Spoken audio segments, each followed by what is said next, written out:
Jai Hind friends, I'm Major Gaurav Arya and you're watching your daily dose of news. The Prime Minister of India, Shri Narendra Modi, is going to address a joint session of the US Congress on the 22nd of June. Now, he becomes the 7th Indian Prime Minister to do so, and he becomes the first Indian Prime Minister to do so twice. It's a matter of great honor and privilege because that is the ultimate platform in the world to be addressing a global audience, though it is a bipartisan issue in America. When I say bipartisan, I mean the Democrats and the Republicans both have jointly invited the Prime Minister and carries the signature of both the party heads in the Congress. Now, why is this important? This is important because, earlier great stalwarts like Nelson Mandela and Prime Ministers like Winston Churchill have been accorded the same privilege, and no doubt it's a matter of great honor. For the Prime Minister, for the country, no doubt.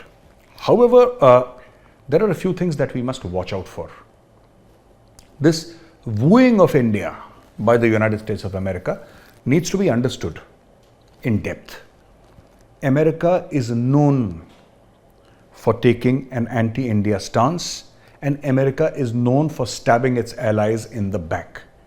I will give you a few examples of each, and then we will discuss the visit of Lloyd Austin to India. He's currently, the Secretary of Defense of the United States of America is currently in India. Now, when I say stabbing its allies in the back, you're well aware of what happened with the Afghan National Army after US withdrawal from Afghanistan. For 20 years, the Americans and the Afghan National Army side by side fought like brothers against the Taliban.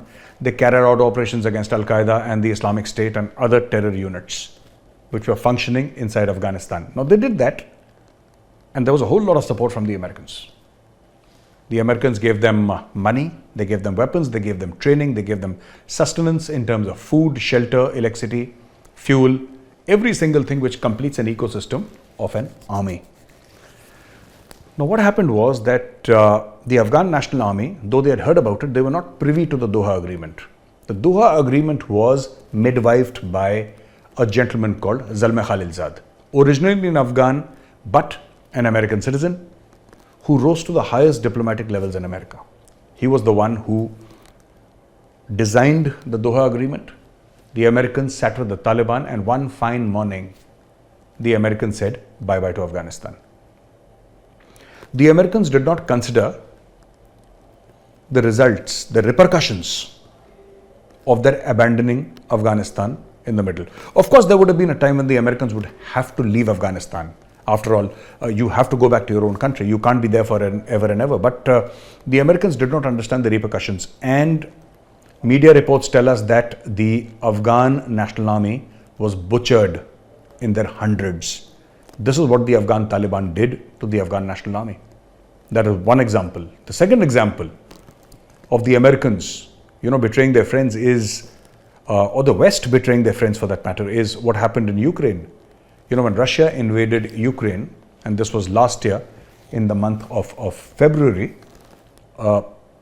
America gave a lot of money, the Europeans gave a lot of money to Ukrainians, but they never put their troops, and we have discussed this on this platform itself. We have discussed it a few times. Money, yes. Weapons, yes. People, no. Soldiers, no. So the Ukrainians died. Zelensky made a lot of money. Russia did whatever Russia wanted to do. And today, Ukraine has become nothing but a proxy of NATO, fighting against the Russians. Now, because of Zelensky's handling of the situation, Ukraine has suffered immense damage. And it's going to take hundreds of billions of dollars for Ukraine to look like it looked before February 2022. That much is the truth. Now, coming back to how America looked at India, or has been looking at India for a long time.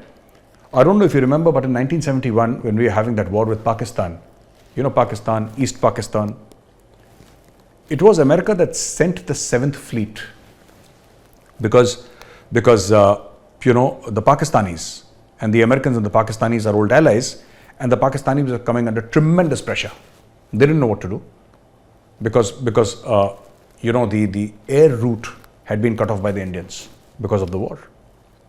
And what the Americans did was they sent their 7th Fleet to pressurize the Indians. And there was this huge drama, this huge tamasha in media that the 7th Fleet is coming in.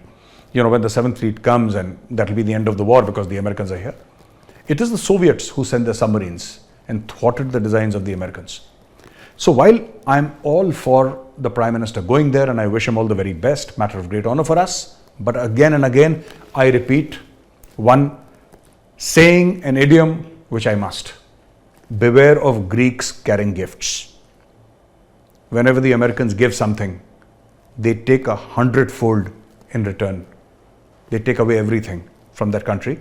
We don't need the Americans to fight in the Himalayas. We've done it in 62, we've done it in 67.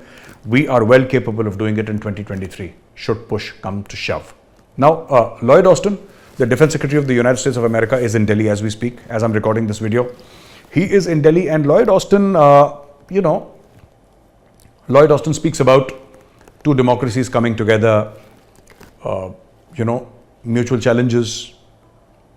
This is all pointing towards what India can do against China.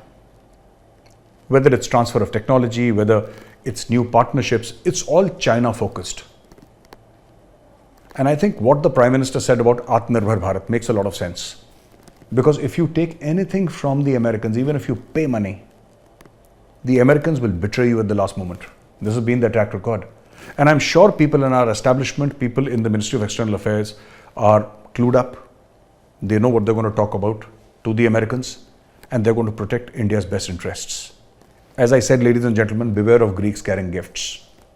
It's very dangerous to shake hands with America. And history is witness to this fact. Thank you for watching this video. I'll be back again tomorrow with another fresh news for you. Till then, Jai Hind.